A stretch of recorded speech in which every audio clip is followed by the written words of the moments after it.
प्यारे दोस्तों, सादर अभिवादन। मैं हूं महेश कुमार वैद्य और आप देख रहे हैं एनजेपी हरियाणा। दोस्तों, न गुरुग्राम नगर निगम को सीनियर डिप्टी मेयर मिल पाया है और न ही फरीदाबाद को। राजनीतिक कारणों की बात करें तो गुरुग्राम में कहानी जहां राव इंद्रजीत बनाम एंटी इंद्रजीत सिंह की है, तो फरीदाबाद में कहानी कृष्णपाल गुर्जर बनाम विपुल गोयल एंड फ्रेंड्स की।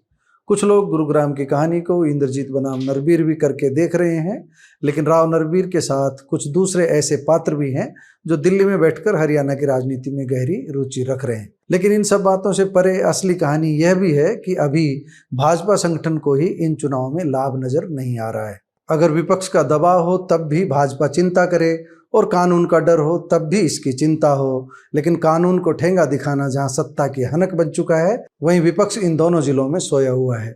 दोनों महानगरों के इन चुनावों को लेकर जब एनजेपी ने वरिष्ठ पत्रकार अनिल आर्य से बात की तो उन्होंने एक बेहद सधी हुई टिप्पणी के साथ तोड़ कर दिया। उन्होंने कहा कि फरीदाबाद और गुरुग्राम में विपक्ष है ही नहीं और सरकार को कानून का डर है ही नहीं। जब कानून और विपक्ष दोनों का ही डर नहीं हो तो सवाल कौन करेगा और भाजपा क्यों चुनाव कराएगी। गुरुग्राम और फरीदाबाद में नगर निगम के सीनियर डिप्टी मेयर और डिप्टी मेयर पदों के चुनाव अगस्त में करवाने की पहल हुई थी, लेकिन यह पहल राजनीति की भेंट चढ़ गई थी।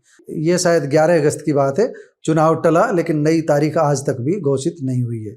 नियमानुसार शपथ के 60 दिनों के भीतर यह काम हो जाना चाहिए था, लेकिन नियमों की बात यहाँ कौन करेगा। गुरुग्राम नगर निगम के सीनियर मेयर व डिप्टी मेयर के चुनाव की जब अगस्त में तारीख तय हुई थी, तब केंद्रीय मंत्री राव इंद्रजीत सिंह व उनके समर्थक पार्षदों ने दिल्ली में भी बैठक की थी, गुरुग्राम में भी बैठक की थी और काफ़ी शोर उस समय मचा था। तब ऐसी सूचनाएं आई थी कि भाजपा के भीतर 2 गुट आमने सामने रहेंगे और मतदान हो सकता है। भाजपा को आशंका थी कि वोटिंग होने पर पार्टी की किरकिरी हो सकती है और कोई एक पक्षबाजी मार सकता है। इसी कारण चुनाव टाले गए थे।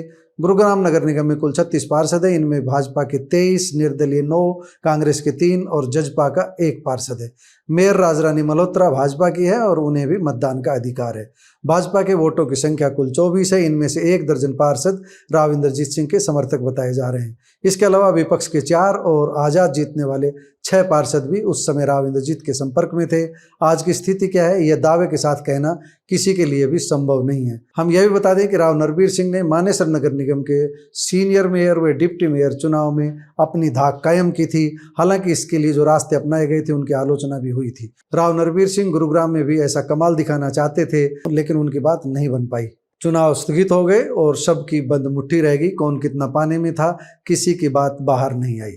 फरीदाबाद में भी अगस्त में ऐसा ही हुआ था। नगर निगम की बैठक लगभग 6 घंटे चली थी। 6 घंटे लंबी बहस भी चली, लेकिन 6 घंटे बैठक चलने के बाद सीनियर डिप्टी मेयर और डिप्टी मेयर का चुनाव टाल दिया गया और इसके लिए अपरिहार्य कारण बताए गए। आज तक उन अपरिहार्य कारणों का पता नहीं चल पाया कि कौन से अपरिहार्य कारण थे जिनके चलते चुनाव टले थे। उस समय केंद्रीय राज्य मंत्री कृष्णपाल गुर्जर बाहर आकर ये कह रहे थे कि कुछ तकनीकी कारणों के चलते चुनाव नहीं हो सका और जल्दी ही नई तारीख की घोषणा की जाएगी। लेकिन आप सबको पता है ये तारीख अब तक नहीं आई है और कृष्णपाल गुर्जर की जल्दी कब होगी ये शायद उन्हें भी नहीं पता हो। फरीदाबाद में चुनाव इसलिए टले थे क्योंकि तब एक तरफ कृष्णपाल गुर्जर का गुट था और दूसरी ओर कैबिनेट मंत्री विपुल गोयल और राज्य मंत्री राजेश नागर का गुट मैदान में था। दोनों गुट आमने सामने थे। यहाँ भी भाजपा को अपनी किरकिरी का डर था। 2 मार्च को हुए नगर निगम चुनाव में भाजपा को फरीदाबाद में ऐतिहासिक सफलता मिली थी। यहाँ के कुल 46 वार्डों में से 39 पर भाजपा के पार्षद जीते थे। इसके अलावा यहाँ 6 निर्दलीय और मात्र 1 पार्षद कांग्रेस का चुना गया था। मेयर पद पर भाजपा की परवीन बत्रा ने रिकॉर्ड मतों से जीत दर्ज की थी। मीडिया ने उस समय सूत्रों के हवाले से खबर दी थी।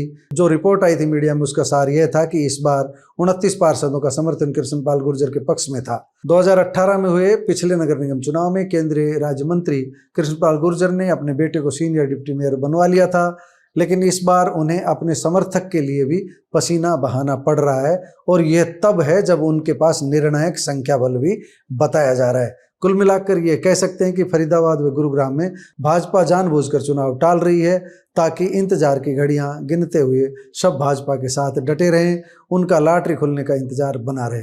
दोस्तों, आप फरीदाबाद और गुरुग्राम नगर निगम में चुनावों को लेकर क्या सोचते हैं? अपनी टिप्पणी कमेंट बॉक्स में जरूर दीजिएगा।